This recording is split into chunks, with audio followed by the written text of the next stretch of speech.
আল্লাহ ডেকে বললেন, মরিয়ম এক বিন্দু চিন্তা করো না, আমি আল্লাহ তোমার পেটে সন্তান রেখে দিয়েছি। ওই সন্তানটা পৃথিবীতে আসবে। আমি আল্লাহ আমার ক্ষমতা কত মানুষ দেখবে। বিনা বাপে একটা সন্তান আমি তোমার পেটে দিয়েছি, কোনো চিন্তা করবে না। ওই গাছের তলায় বসে সন্তান তুমি প্রসব করবে। সন্তান প্রসব করার পরে তুমি যখন বাইতুল মুকাদ্দাসে যখন যাবে, লোকে তোমাকে প্রশ্ন করবে, ও মরিয়ম তোমার পেটে বাচ্চা কেন? ওই বাচ্চা একদিন দুদিনের বাচ্চাকে প্রশ্ন করলে ওই বাচ্চা কিন্তু জবাব দেবে।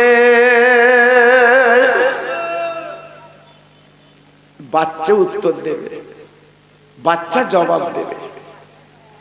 ও ভাইরা, ও মুসলমান, কি বলবো? আল্লাহ পাক পেট থেকে সন্তান দিলেন। আল্লাহ ডেকে বললেন, মরিয়ম মরিয়ম তোমার বাচ্চার নাম রাখো ঈসা আলাইহিস সালাম। আমি ওকে নবী বানাবো, আমি ওকে পয়গম্বর বানাবো। তাই মা মরিয়ম কি করলেন? ওই ছেলের নাম রাখলেন ঈসা আলাইহিস সালাম, ঈসা রুহুল্লাহ। উনি যখন বাইতুল মুকাদ্দাস এলেন, আসার পরে বাবা এইবার কি হলো জানেন? আপনার বাইতুল মুকাদ্দাস এলাকার মানুষগুলো মরিয়মকে প্রশ্ন করলো, ও মরিয়ম একবার তুমি বলো তোমার পেটে বাচ্চা কি করে এলো? এর মূলে কে দোষী একটু বলতে হবে। মা মরিয়ম বলতে লাগলো, আমি বলতে পারবো না, এই আমার এক দুদিনের ছেলে বলতে পারে। ওই বাচ্চাই বলবে ওর বাপকে, আমি বলবো না। বলে ওটা হতে পারে না, এক দুদিনের বাচ্চা কোনোদিন কথা বলতে পারে না, এটা অসম্ভব। এইবারে কি করবে? এলাকাবাসীরা ওই বাচ্চাকে প্রশ্ন করেছিল, বৎস আজকে তুমি কার ঔরাসে দুনিয়া এসেছো? আজকের একবার তোমার বলতে হবে, আমরা শুনবো। অবাক, 2 বছরের ছেলে, আপনার 2 দিনের ছেলে কথা বলতে পারবে? আল্লাহ ইচ্ছা করলে বলাবে, আল্লাহ ইচ্ছা করলে বলাতে পারে। আল্লাহর ক্ষমতা বেশি, একমাত্র মহান ক্ষমতার মালিক তিনি। সঙ্গে সঙ্গে ওই পেটের বাচ্চা 2 দিনের ছেলে আঙুল ইশারা করে দেখালেন, মহান শক্তির মালিক আমার আল্লাহ। জোরে বলতে পারলেন না? আর একটু জোরে বলা গেল না? আল্লাহ আমার মালিক।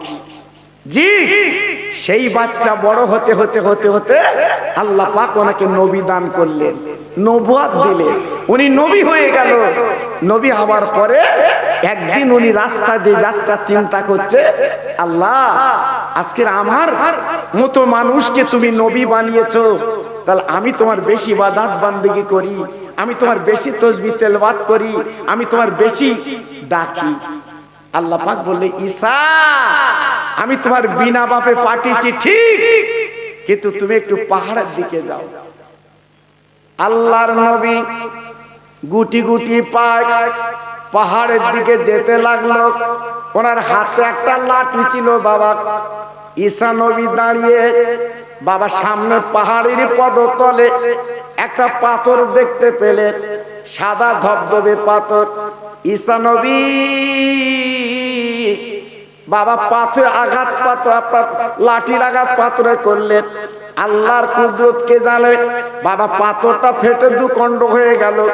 একজন জয়ীব বুড়ো মানুষ, হাতে তার তাসবিহ বেরিয়ে এসেছে, সামনে একটা ফল আছে। ঈসা নবী ডেকে বলছে, ও আল্লাহর বান্দা, আজকের কত বছর এই পাথরে তুমি জিকির করছো? ওই বুড়া মানুষটা ডেকে বললেন, ও ঈসা রে, 1-2 বছর 3 বছর না, এই পাথরের মধ্যে আমি 400 বছর আল্লাহর তাসবিহ তেলাওয়াত করি। অবাক, 1-2 বছর না, একটা পাথরের ভিতরে আমার কুদরতি আল্লাহ 400 বছর রেখে দিয়েছে, জীবিত জ্যান্ত অবস্থায় হাতে তার একটা তাসবিহ। ঈসা নবীর ভুল ভেঙে গেল। উনি চিন্তা করতে লাগলেন, আল্লাহ তাহলে আজকের আমার থেকে বেশি আল্লাহওয়ালা তাসবিহ তেলাওয়াত করেছে এই ব্যক্তি না। ওই বুড়োটা ডেকে বলে, ঈসা আমার তসবিহ তেলাওয়াত দেখে তুমি অবাক হচ্ছ কেন?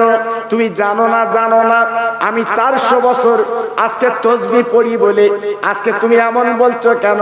তুমি কি জানো না তোমার পরে একজন নবী আসবে, তার আসমানে নাম হবে আহম্মদ আর জমিনে নাম হবে মুহাম্মদ সাল্লাল্লাহু আলাইহি ওয়াসাল্লাম। তার উম্মত উম্মতানিরা 1 ঘন্টা বসে যদি তাসবিহ পড়ে, 1 ঘন্টা বসে জিকির করে, আল্লাহ আমল নামায় 400 বছর নেকি আমার আল্লাহ লিখে দেবে। নবী কাবা বাইতুল্লাহ দাঁড়িয়ে আমার নবী যখন নামাজ পড়ছে, আল্লাহর হাজী যারা আছে তারা দেখেছে আল্লাহর কাবা, যে কাবার দরজার সামনে একটা পাথর আছে মাকামে ইব্রাহিম, যে পাথরে দাঁড়িয়ে আল্লাহর ইব্রাহিম নবী আল্লাহর কাবা গেঁথেছিলেন। সেই পাথরের দাগ আল্লাহর হাজীরা এখনো পর্যন্ত ইব্রাহিম নবীর পায়ের দাগটা দেখতে পায়। ওই জায়গায় দাঁড়িয়ে আমার নবী যখন নামাজ আদায় করছে, আবু জেহেলের চেলারা, আবু জেহেলের দলেরা, ওই বেঈমান বিশ্বাসঘাতকেরা তারা পাথর কাঁকর গুলো এমন করে তারা মারলো, আমার নবীর নরম বদন কারা কেটে বাবা ঝরঝর রক্ত ঝরতে লাগলো। ও ভাইরা রে, বিশ্ব নবী দাঁড়াতে পারেন না আর আপনার নামাজ পড়তে পারলেন না, ওই কাবার চাতলে আমার নবী কিন্তু পড়ে যায়। আল্লাহর নবী, রহমতের নবী, মায়ার নবী, আল্লাহর দোস্ত, তিনি বেহুশ অবস্থায় পড়ে আছে। আল্লাহ পাক ডেকে বললেন, ও জিবরিল আমার বন্ধুর কাছে চলে যাও। আমার বন্ধু আজকে কি অবস্থায় পড়ে আছে তাকে দেখো। ও ভাই কি বলবো, হযরত জিবরিল চলেন আমার নবীর কাছে। আমার নবীর রক্তগুলো মুছে দিলেন, মাথা কানা ধরে আল্লাহর জিবরাইল তুললেন, আল্লাহর জিবরাইল সালাম দিলেন। 3 বার সালাম দেয়, 3 বার সালাম দেয়। আমার নবী জবাব দিতে পারেন না, আমার নবী কোনো কথা বলতে পারেন না। এত মার বেঈমানেরা মেরেছে, আমার নবীর শরীরটা কেটে রক্ত গড়গড় করে গড়িয়ে গেছে। আল্লাহর নবী অনেক পরে হুঁশ এসেছে। আমার নবী পাক ডেকে বলছে, ও জিবরিল তুমি আমার কাছে কি সংবাদ নিয়ে এসেছো? জিবরাইল বলেছিলেন, ও নবী গো, আজকে যে মারা পার মেরেছে, যে নির্যাতন করেছে, একবার মুখে বলেন আপনি কি শাস্তি দিলে আপনি খুশি হবে? ও ভাইরা রে, বিশ্ব নবী কি বলেছিলেন? ও জিবরাইল আমি কব না, ওরা যে মার আমার মেরেছে, যে রক্তরা বার করে দিয়েছে, আল্লাহ পাক যদি এই কোরআন কালেমা ওদের ঘরে ঘরে পৌঁছে দেয়, আমি বিশ্ব নবী আল্লাহর দোস্ত বড় খুশি হব। জি, সেই রক্ত ঝরানো ইসলাম আজকের বিপন্ন, সেই রক্ত ঝরানো কোরআন আজকের বাড়ি তোলা আছে, আজকে রক্ত ঝরানো কলেমা আজকের আমরা মূল্য দিতে চাই না। আমরা মুসলমান, আমরা মুসলমান, তাই আজকের আমি বলছি বাবা নিজের জীবনটা শুধরে নেন, বাবা নিজের জীবনটা তৈরি করে নেন, আর অন্যের দোষ দেখে লাভ হবে না।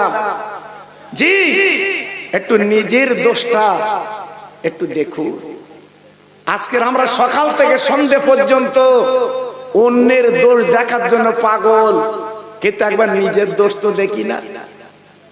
সকাল থেকে সন্ধ্যে পর্যন্ত আমি যে কত অন্যায় করেছি, অপরাধ করেছি, সেই অন্যায় অপরাধ আমরা কিন্তু একবার নিজে চিন্তা করি না, কিন্তু অন্যের দোষটা আমরা অন্বেষণ করি, তাই তো মার খাচ্ছি। আল্লাহর নবী, দয়ার নবী ওহদ ময়দানের ডাক যেদিন দিয়েছিলেন, বাবা কে যাবে কোরআন কলেমা বাঁচাতে? ও মদিনার সাহাবীরা মানে দলে দলে চলে এসো বাবা। আমার নবী যখনই ডাক দিলেন বাবা মদিনার যুবক ছেলেরা আমার নবীর জন্য কোরআনের জন্য জীবন দিতে রাজি। আল্লাহর নবী এইবারে দলে দলে দলে দল নিয়ে বাবা হতে ময়দানে চলে গেছে বাবা কোরআন কলেমা বাঁচাবার জন্য। ও ভাইরা রে, এমন পাথর আমার নবীকে মেরেছিল, আমার নবীর গালের দুটো দাঁত শহীদ হয়ে গেল। আমার নবী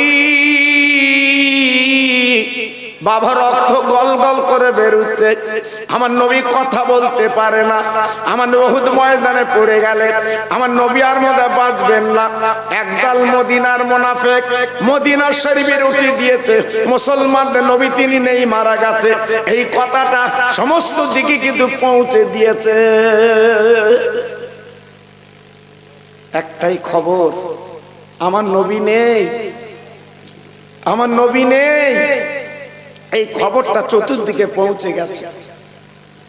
আব্বাজান, ভাইজান, ও তরুণ যুবক, কি বলবো, কিতাব এসেছে মদিনার একটা যুবক ছেলে বাবা নতুন বিয়ে করে বাড়ি এসেছিল। বাবা সকালবেলা ফরজ গোসল করতে গেছে, এক বালতি পানি মাথায় ঢেলে দিয়েছে, বাবা ফরজ গোসল করবে। হঠাৎ রাস্তা দিয়ে কে যেন বলে যাচ্ছে দিনের নবী কিন্তু বেঁচে না, নবী নেই। আর গোসল করতে পারলেন না, আর মনটা ব্যস্ত গো। তাই ছুটি বিবির কাছে চলে গেলেন। ও বিবি, আমার যুদ্ধের পোশাকটা পরিয়ে দাও, আমার লাঙ্গা তরোয়ারটা আমার হাতে দাও, আমি যুদ্ধের ময়দানে যাব। বিবি ডাক দিলে, স্বামী গো, তুমি তো না পাকাছো, আগে গোসল করে যাও, আগে গোসল করে যাও। স্বামী ডেকে বলছি, বিবি কিসের গোসল, কেন করব গোসল? শুনে অনেক আমার দিনের নবী নাকি বেঁচে নেই, আমার নবীর জন্য গোসল, আমার নবীর জন্য পাক। আজকে যে নবী বেঁচে নেই, আমার বাঁচার অধিকার নেই। ও বিবি রে, লাঙ্গা তরোয়ার আমার হাতে দে, আজকের বেঈমান আমার নবীর মেরে দিয়েছে। আমার জীবন থাকতে আমার রাসূলের প্রেম আমি বুকে রাখতে চাই। কি ভালোবেসেছিলেন, কি মহব্বত করেছিলেন। জি, যুদ্ধের ময়দানে অবস্থায় গেলেন, বিক্রমে যুদ্ধ করলেন, বহু কাফের বেঈমানদের জাহান্নামে পাঠিয়ে দিয়ে নিজে শহীদ হয়ে গেলেন। ইন্না লিল্লাহি ওয়া ইন্না ইলাইহি রাজিউন। আল্লাহর নবীর পাগল দুনিয়াতে চলে গেলেন। বিশ্ব নবী, রহমতের নবী, হাত ঘাট করে মদিনার মসজিদে আনা হলো। আমার নবী পাক মদিনার মসজিদের বারান্দায় বসলেন। মদিনার সাহাবীরা সব দলে দলে দলে দলে এক নজরে আমার রাসূলকে দেখতে লেগেছে। একটু জোরে বলুন, একটু দেখবে তারা, আহ মনের তামান্না একটু দেখবে। হঠাৎ একজন মহিলা নবীর কাছে চলে এসেছেন। ইয়া রাসূলুল্লাহ, হাবিবাল্লাহ, ইয়া খায়র খালকিল্লাহ, আমার একটা দরখাস্ত। আমার নবী পাক ডেকে বলেছিল, মা তোমার কি দরখাস্ত তুমি বলো। ওই মহিলা ডেকে বলল, নবী গো, আমার স্বামী যুদ্ধের ময়দানে শহীদ হয়ে গেছে, আমার দাবি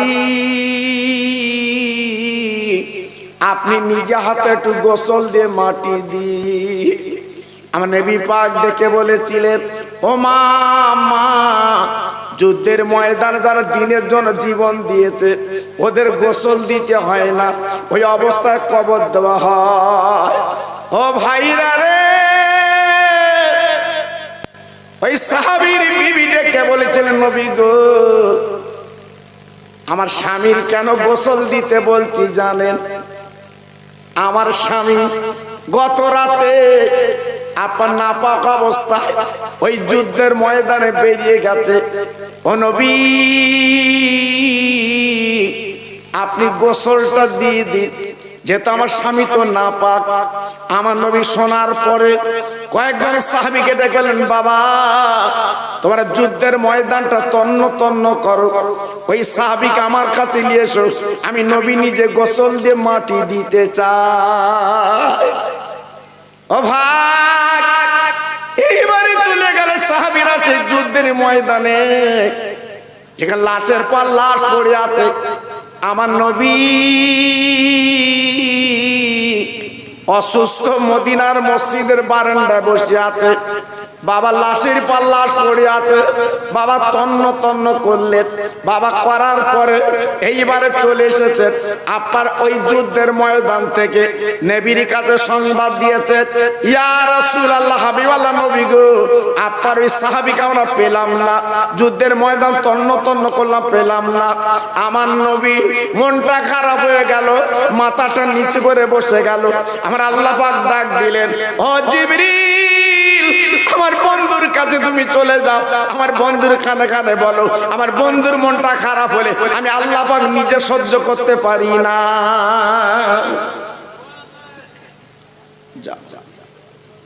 যাও আমার বন্ধুর কানে সংবাদটা পৌঁছে দাও।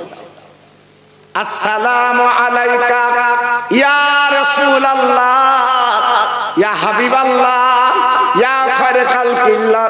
আপনি নবী,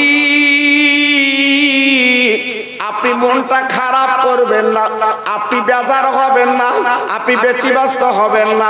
আপনি যে সাহাবী আজকের কোরআনের জন্য জীবন দিয়েছে, আজকের আপনার মহব্বতে জীবন দিয়েছে, ও নবী গো, এই সাহাবী যে নাপাক ছিল, আমার আল্লাহ পাক সহ্য করতে পারলেন না। যিনি নাপাক অবস্থায় জীবন দিয়েছে, আজকের কোরআনের জন্য জীবন দিয়েছে, এই দুনিয়ার পানিতে গোসল হবে না, আল্লাহর ফেরেশতারা আসমানে নিয়ে আসমানের পানিতে কিন্তু গোসল দিচ্ছে। বাবাজিরা, ও মুসলমানেরা, ও তরুণ তরুণ বন্ধুরা, ও যুবক যুবক ছেলেরা, আজকের আপনাদের কাছে একটুখানি আলোচনা করে বলতে চাই, আমার রাসূলকে যারা ভালোবেসেছে, আমার রাসূলকে যারা আপন করেছে, এই পৃথিবীর জমিনে আল্লাহ তাদের দামটা বাড়িয়ে দিয়েছে। যেমন আমার আপার বাড়ির পাশে বসিরাটির পীর আল্লামা রুহুল আমিন হুজুর কেবলা, বাবা নবীর প্রেমের পাগল ছিলেন, আল্লাহর মহব্বত বুকে রেখেছেন, আল্লাহ তাআলা দামটা বাড়িয়ে দিয়েছেন। শাহ আলী রহমাতুল্লাহ আলাইহি এমন জীবন তৈরি করেছে, এমন জীবন গড়েছে, আজকে দুনিয়ার জমিনে বাঘ তাবেদারি হয়ে হুজুর আমার বাঘের পিঠে চড়ে এই দুনিয়ায় উনি জীবন যাপন করলেন। ও ভাইরা, বাবাজিরা, আমার দরগাপুরীর পীর বাবা জীবনটা তৈরি করে আজকের খোলাপোতার দরবারে শুয়ে আছে।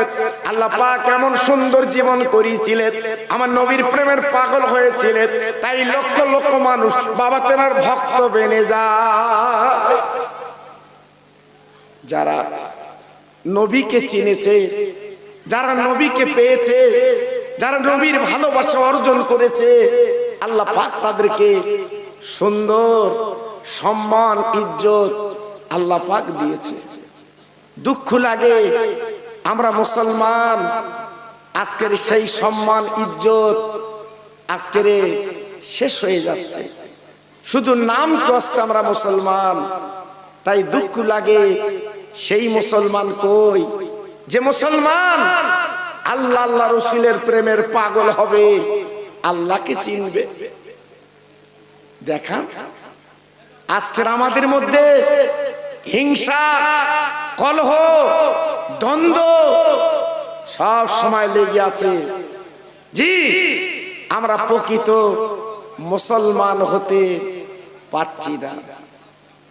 আল্লাহ কোরআনে বললেন, ইয়া আইয়ুহাল্লাযীনা আমানুত্তাকুল্লাহা হাক্কা তুকাতিহি ওয়া লা তামুতুন্না ইল্লা ওয়া আনতুম মুসলিমুন। আল্লাহ নিজে বলেছেন, ও বান্দা বান্দিরা, তোমরা আমার ভয় করো, ভয় করার মতো করো। আল্লাহ পাক বললেন তোমরা মরো না, মরো না, যতদিন পর্যন্ত পুরো মুমিন মুসলমান না হবে ততদিন পর্যন্ত মরা আশা করো না। কারণ আমার কবর জায়গাটা বাবা কঠিন জায়গা, ওই জায়গাটা আযাবের ঘর বাবা, গজবের ঘর, ওই জায়গাটা বড় আপনার অত্যাচারের ঘর। যদি আজকে ঈমান নিয়ে মুসলমান হয়ে মরতে পারো তবে আমার কবরটা তোমার জন্য শান্তির বাগান হয়। আজকে রে আমরা কি জীবন তৈরি করতে পেরেছি বাবা? আমরা কি জীবন গড়তে পেরেছি? না। তাই আজকে রে ঘাটে মাঠে রাস্তায় আজকে আমরা মার খাচ্ছি, অত্যাচারিত হচ্ছি, নির্যাতিত হচ্ছি। যদি আজ আমরা প্রকৃত মুসলমান হতাম আজকের আমাদের দামটা বেড়ে যেত, কিন্তু আজকের আমরা হতে পারি। জি, নারায়ে তাকবীর, নারায়ে তাকবীর, নারায়ে তাকবীর। তাহলে আমাদের মূল্য কত, আমাদের দাম কত? এইখানে আমরা বসে 2 ঘন্টা 3 ঘন্টা আল্লাহর তাসবিহ পড়বো, এখান থেকে বেগুনাহ হয়ে আমরা বাড়ি চলে যাব, জোরে বলি। কিন্তু আমাদের মনটা তো ব্যতিব্যস্ত বাপ, এখানে আমরা বসবো না, সব ঘুরছে ঘুরছে। এটা জান্নাতের বাগান, এখানে বসতে মন চায় না। এই জান্নাতের বাগানে যদি মন না চায় মরণের পরে খোদার জান্নাতে যাবে কি করে? যাবে কি করে? এখানেই তো তোমার মন ব্যতিব্যস্ত, সেখানে যাবে কি করে? দুঃখ লাগে। আর বিশেষ করে আমি দেখেছি এখন প্রতিটা মানুষ কম বেশি সব ব্যতিব্যস্ত। মসজিদে গেছে, 4 রাকাতের নিয়ত করেছে, 3 রাকাতে সালাম ফিরেছে। পাশের লোক বলছে ভাই তোমার 3 রাকাত হয়েছে, বলতে আমি বুঝতে পারি। এত ব্যতিব্যস্ত। জি, গতবারে একটু উমরা হজে গেছি বা আল্লাহর কাবা দেখলি গুনাহ মাফ। 7 বার ঘোরার পরে ওখানে 2 রাকাত নামাজ পড়তে হয়। আমি নামাজ পড়ে বসে আছি, আমার এলাকার একটা বুড়ো ডেকে বলছে হুজুর এখানে সে বড় মার্কেট কোনটা? আচ্ছা কেন? তোতে কিছু মাল মাত্তা কিনবো। আরে হায় রে হায়, এত সুন্দর কাবা, যে কাবা 1 রাকাত নামাজ পড়লে 1 লক্ষ রাকাতের সওয়াব। আজকে সেদিকে তোমার লক্ষ্য নেই, তুমি মাল কেনার জন্য পাগল। বলছে টাকা এনেছি কিনবো না। দেখেছেন আমাদের কি হবে বাবা, কি হবে? আজকের এইখানে যদি আমরা 1 ঘন্টা বসি, 2 ঘন্টা বসি, কত লাভ। কিন্তু এ লাভ আমরা চাচ্ছি না, এ লাভ চাচ্ছি না। আজকের কত ভাই চায়ের দোকানে বসে ঘন্টা কি ঘন্টা কাটিয়ে দিচ্ছে, তখন অসুবিধা হয় না। কিন্তু খোদার বাগানে গেলে, মসজিদে গেলে তখন কিন্তু আমরা ব্যতিব্যস্ত, কখন বেরিয়ে যাব।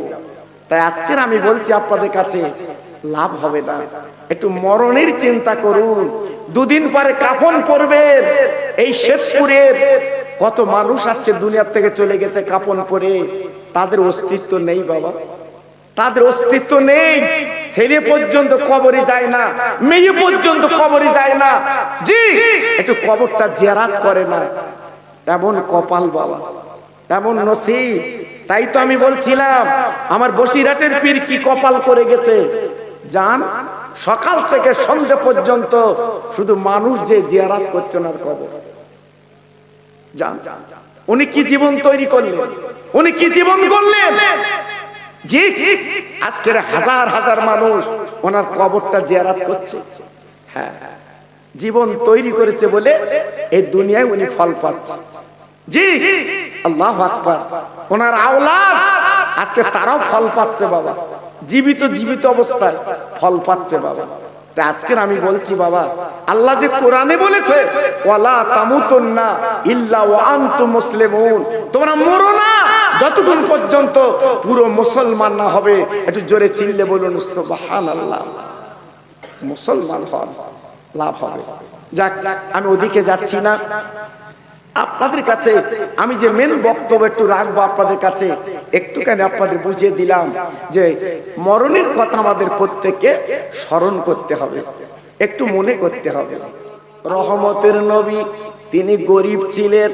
আল্লাহর কাবায় দাঁড়িয়ে আল্লাহর কাছে তিনটে দোয়া করেছিলেন। একটা দোয়া হচ্ছে, আল্লাহ আমার উম্মতের গরিব হালতে জীবন কাটাতে দিন।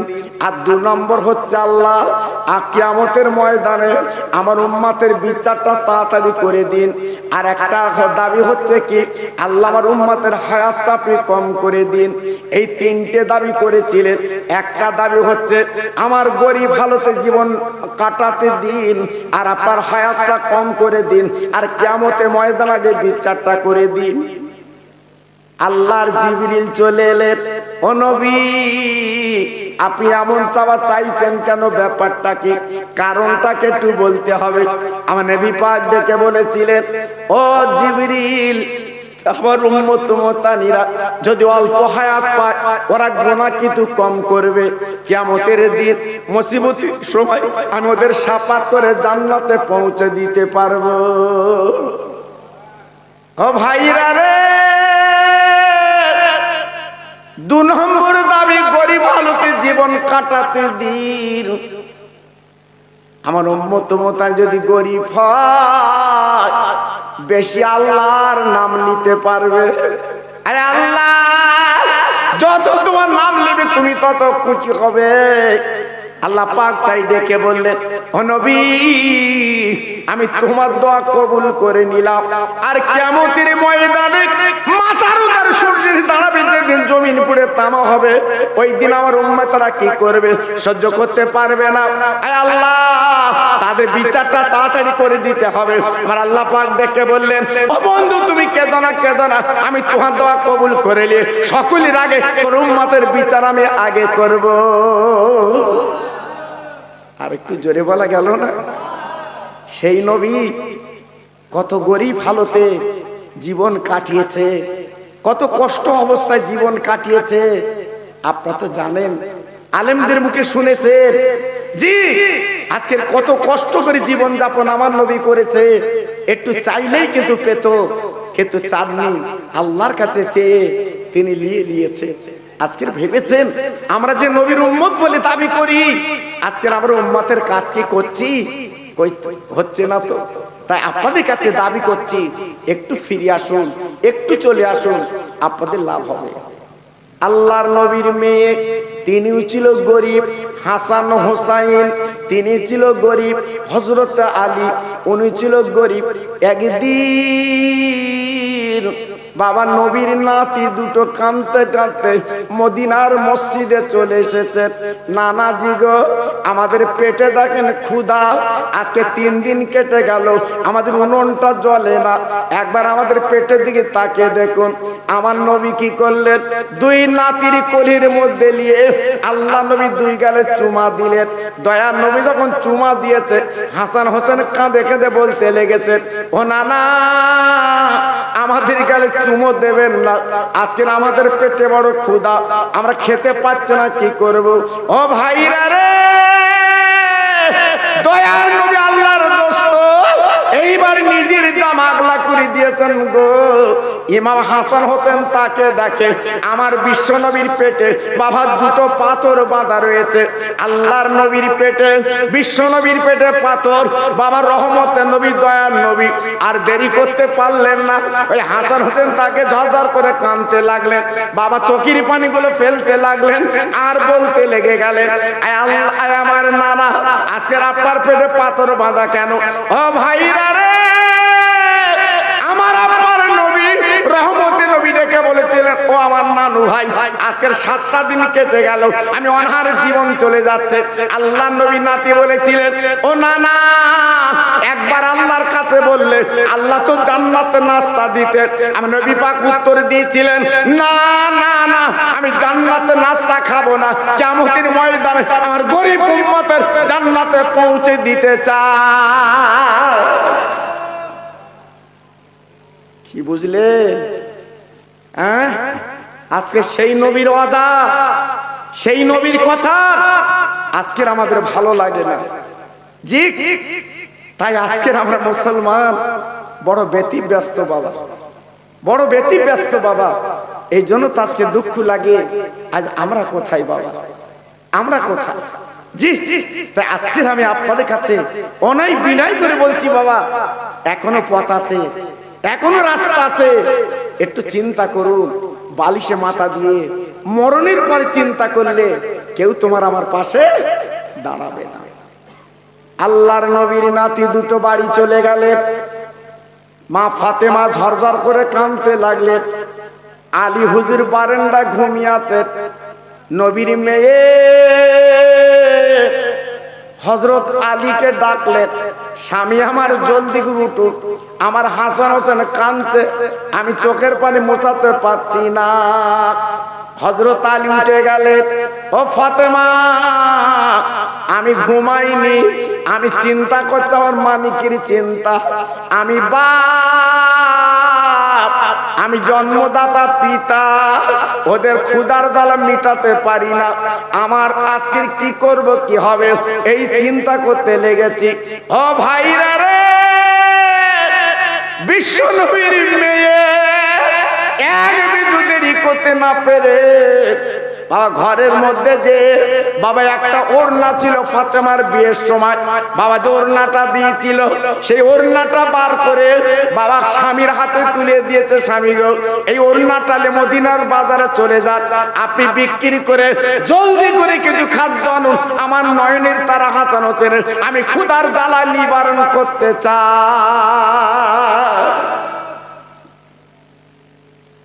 মা ফাতেমা দামি ওড়না আবু বকর সিদ্দিক রাদিয়াল্লাহু তাআলা আনহু বিয়ের সময় দিয়েছিলেন। সেই ওড়না খানা হযরত আলী মদিনার বাজারে টাঙিয়ে দিয়েছে। খরিদ্দার এসে বলছে কত দাম? বলে দরাদরি নেই, যা দেবে দাও। হযরত আলী ওড়নাটা বিক্রি করে দিলেন মাত্র 6 টাকা, 6 রিয়াল। জি, 6 টাকা পকেটে নিয়ে উনি মদিনার বাজারে ঘুরছে, কি খাদ্য নেবে, কি কিনবে।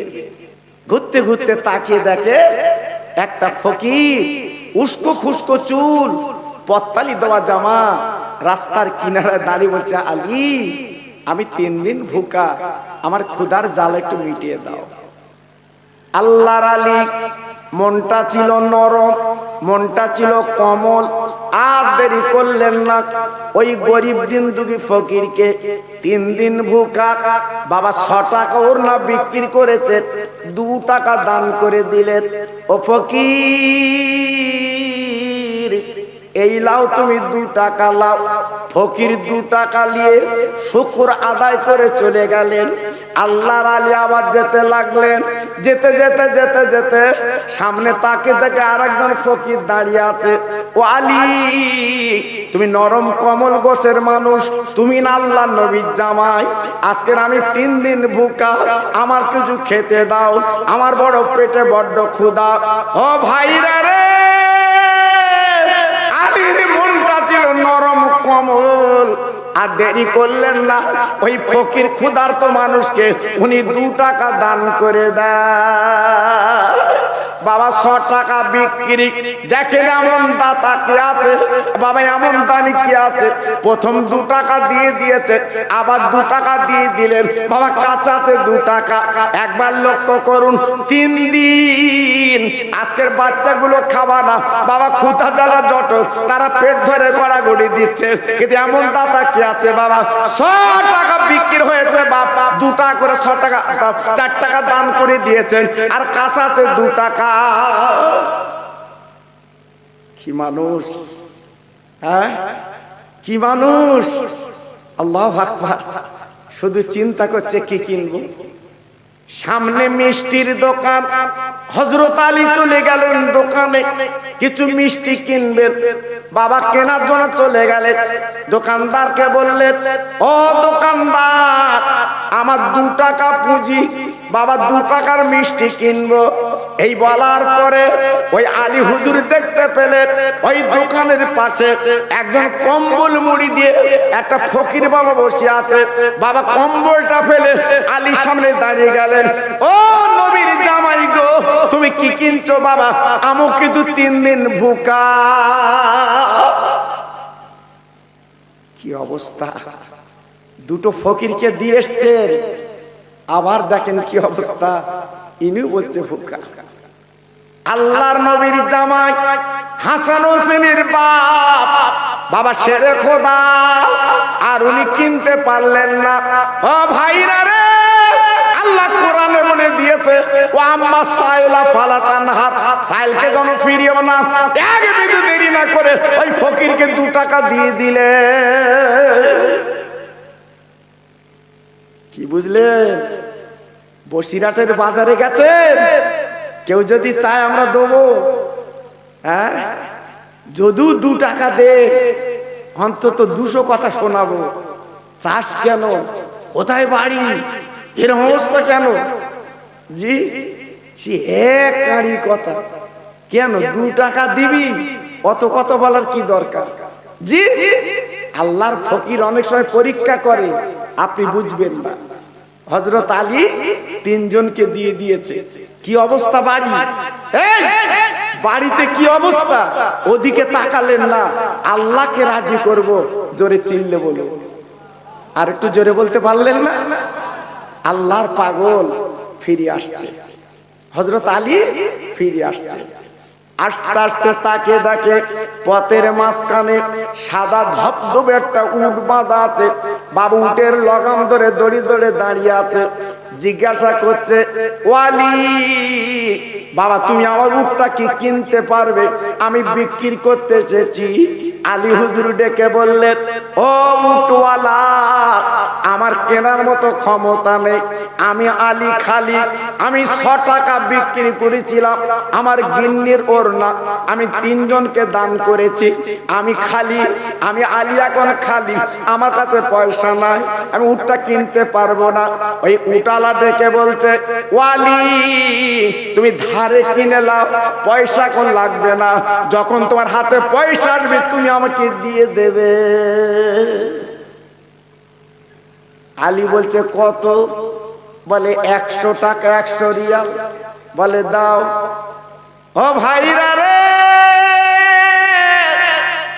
কেনার পরে মনে মনে চিন্তা করে, আল্লাহ, আমি আলী তো ধারে উঠ কিনলাম, এক্ষুন যদি আমার মরণ হয়ে যায়, আমি দেনালি কি কবরে যাব? আল্লাহ আমি তো দেনদার, আল্লাহ আমি তো দেনদার, আল্লাহ আমি এখন কি করব? আমি তো ধারে কিনেছি, এখন কি করব? হযরত আলী যিনি হলেন বাবা জান্নাতের মানুষ, বাবা তিনি মরণের চিন্তা কত করে। আল্লাহ আমি তো দেনদার, আর আমরা দেনা করলে কি মনে করি? ওজন হ্রাস করি দে পাওনাদারে, ওজন হ্রাস করি পাওনাদারে। হ্যাঁ, সহ্য করতে পারবি না তো দিলি কেন? আর লোয়ার সময় কি বলে, ভাই আল্লাহর কসম করে বলছি 3 দিন পরে তোর দিয়ে দিচ্ছি, ধরিলে তোর টাকা ব্যাংকে রয়েছে, অত চিন্তা করিস কেন তুই, আমি তোর ভাই না? ও বাবা, 3 দিন পরে চাচ্ছে বলতে তো খাসুর খাসুর করিস কেন তুই? দেখেছেন ভাষা কিরা? জি। আর আমাদের ইমাম সাহেব মরার সময় সামনে লাশ রেখে কি বলে, যদি কিছু পাও 3টে ছেলে ওদের কাছে ওরা দেবে। ছেলে জানাজা দাঁড়িয়ে বলতে দোবান চাষ করি। অত সহজ না বাবা, নিজের পুঁজি নিজে করো, দেনা করে কবরে যেও না। পায়ে ধরে বলছি বাবা, এ দেনাকে তো শুধতে হবে কিয়ামতে নেকি দিয়ে। আমি বলছি না, কিতাবে পাওয়া গেছে নেকি দিয়ে শুধতে হবে। তোমার ছেলে মেয়ে কেউ দেবে না বাবা, খুব সাবধান। আল্লাহর আলী উটের লগাম ধরে আনছে, আনতে আনতে তাকিয়ে দেখে একজন ব্যক্তি দাঁড়িয়ে আছে রাস্তার কিনারায়। আলী গো, উটটা তো বড় সুন্দর, তুমি কি উটটা বিক্রি করবে? হযরত আলী বলছে, বিক্রি করলে বাঁচি। কত দাম, কত দাম? দরাদরি নেই, দরাদরি নেই। 100 টাকা কিনেছি, 100 টাকা দাও, আমি 100 টাকা নিতে রাজি। বাবা আল্লাহর আলী যেই বলেছে, ওই ব্যক্তির উটটা পছন্দ হয়ে গেছে, সঙ্গে সঙ্গে বাবা পকেট থেকে বার করে টাকা দিয়েছে। ওয়ালি রে, এই লাউ টাকা, এইবার উট দিয়ে যখন চলে গেল গো, এইবার আলী হুজুর গুনে দেখে আপনার 160 টাকা। একবার জোরে চিল্লে চিল্লে বলা যাবে না, নারে তাকবীর, নারে তাকবীর। 160 টাকা, 160 টাকা। হযরত আলী চিন্তা করছে, আমি যে দেনদার, আমি তো 100 টাকা পাবে। বলতে না বলতে আল্লাহর কি হুকুম, সামনে পাওনাদার সে হাজির। জোরে বলো, আর একটু চিল্লে বলো। তাকে দিয়ে দিলে থাকে কত, 60 টাকা। সোজা বাড়ি এসে ফাতেমার কোলে দিয়েছে 60 টাকা। ফাতেমা, এই লাও তোমার ওড়না বিক্রি টাকা। ফাতেমা গুনে গুনে তাকে 60 টাকা। ফাতেমা আবার কেমন মেয়ে, প্রশ্ন করলেন, স্বামী এত টাকা তো ওড়না বিক্রি হবে না, কোথায় পেয়েছেন বলুন।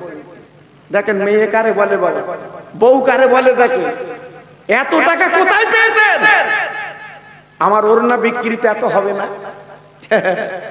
তুমি রাত 12টার সময় বেগুন তুলে আনতেছো, তখন বউ জিজ্ঞেস করে, রাত 12টার বেগুন তেঁতুল তলা কি বিক্রি হচ্ছে?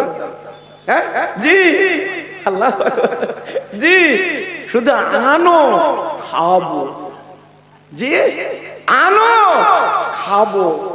বেগুন যে এনে দেছে, স্বামীর ফদ্দ করতেছে, কাল ট্যাংরা মাছ, ট্যাংরা মাছ দিয়ে খাবো। একবার বলেছে কোথায় পেলে? আল্লাহর আলী প্রশ্ন করতে লাগলো, ফাতেমা তোমার ওড়না বিক্রি করেছি 100 টাকা। ওই 100 টাকা 3 জনকে দান করে আমি একটা উট কিনেছিলাম, উটটা নিয়ে আসছিলাম, সেই উট আমি বিক্রি করে দিয়েছি। এই দেখো 60 টাকা লাভ করেছি, তোমার কোলে আমি 60 টাকা দিয়েছি। ও ভাইরা রে, ফাতেমার জন্য শোনার পরে ডেকে বলছে, স্বামী গো, আপনি আমার কাছে 60 টাকা দিয়েছেন, আমার মনটা ভিজছে না, আপনি দেরি করবেন না, মদিনার মসজিদে চলে যান। আমার আব্বা জান এখনো বলেন ওখানে বসে আছে, আমার আব্বা যদি খেতে বলে এই টাকা খাবো, নাহলে এখনো পর্যন্ত আমরা দান করতে রাজি। ও ভাইরা রে, হাসান হোসেন পড়ে আছে ক্ষুধার যন্ত্রণা, আর সংসারে কিছু নেই। ফাতেমা ওই টাকা দিয়ে মালমাতা কিনে রান্না করবে, কিন্তু না না, মনটা যেন ভিজছে না, তাই আব্বার কাছে টাকা পাঠিয়ে দিয়েছে। হযরত আলী ওই টাকা নিয়ে চলে গেছে মদিনার মসজিদে।